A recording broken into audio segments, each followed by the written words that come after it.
आइए जानते हैं बीएनएस की धारा 2 क्या है इसमें और क्या बताया गया है।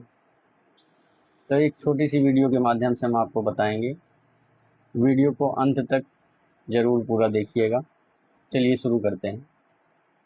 भारतीय न्याय संहिता की सबसे महत्वपूर्ण परिभाषाएं आसान भाषा में।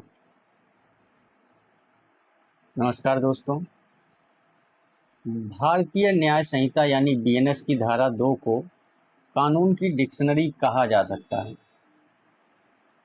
अब आप कहेंगे क्यों? क्योंकि इस धारा में उन शब्दों के अर्थ बताए गए हैं जिनका इस्तेमाल पूरे कानून में बार बार किया गया है। आज मैं आपको बीएनएस की धारा 2 को बिल्कुल सरल भाषा में समझाऊंगा ताकि कोई भी व्यक्ति इसे आसानी से समझ सके। दोस्तों, बीएनएस की धारा 2 का मुख्य काम है महत्वपूर्ण शब्दों की परिभाषा देना। जैसे अगर कानून में लिखा है लोक सेवक, नाबालिग, दस्तावेज, संपत्ति, पुरुष, स्त्री या इलेक्ट्रॉनिक रिकॉर्ड, तो इन शब्दों का सही अर्थ क्या होगा, यह धारा 2 बताती है। उदाहरण के लिए जैसे लिखा जाए दस्तावेज, यदि कोई जानकारी कागज, कंप्यूटर, मोबाइल या किसी इलेक्ट्रॉनिक माध्यम में दर्ज है तो वह दस्तावेज माना जा सकता है। मतलब केवल कागज ही नहीं बल्कि डिजिटल रिकॉर्ड भी दस्तावेज हो सकते हैं। अब बात करते हैं लोक सेवक। सरकारी अधिकारी, सरकारी कर्मचारी या सरकार के लिए काम करने वाले व्यक्ति लोक सेवक की श्रेणी में आते हैं।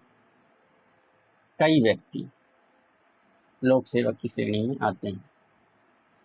अब बात करते हैं तीसरे पहलू की, जिसे हम संपत्ति कहते हैं, प्रॉपर्टी।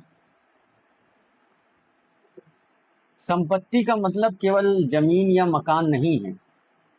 पैसा, चल अचल संपत्ति और कई प्रकार के कानूनी अधिकार भी संपत्ति माने जा सकते हैं। अब अगर वही बात करें हम इलेक्ट्रॉनिक रिकॉर्ड, तो मोबाइल में save photo, video, email, WhatsApp chat, computer file आदि इलेक्ट्रॉनिक रिकॉर्ड की श्रेणी में आते हैं। और आज के डिजिटल युग में यह बहुत महत्वपूर्ण है। अगर नंबर 5 की बात करें हम, जैसे नाबालिग, माइनर, जिस व्यक्ति की आयु 18 वर्ष से कम है उसे सामान्यतः नाबालिग माना जाता है। अब जानते हैं धारा 2 इतनी महत्वपूर्ण क्यों है। मान लीजिए कानून में किसी अपराध के लिए दस्तावेज शब्द लिखा है।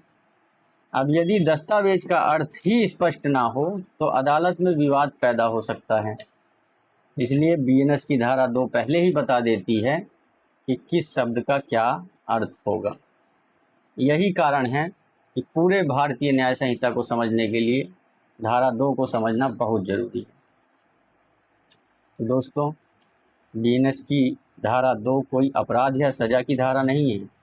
यह एक परिभाषा वाली धारा है जो पूरे कानून में इस्तेमाल होने वाले महत्वपूर्ण शब्दों का अर्थ बताती है। इसी वजह से इसे भारतीय न्याय संहिता की बुनियाद भी कहा जा सकता है। यदि आपको यह जानकारी उपयोगी लगी हो तो वीडियो को लाइक करें, चैनल को सब्सक्राइब करें और कमेंट में बताइए कि अगली बार बीएनएस की कौन सी धारा को सरल भाषा में समझना चाहते हैं। धन्यवाद।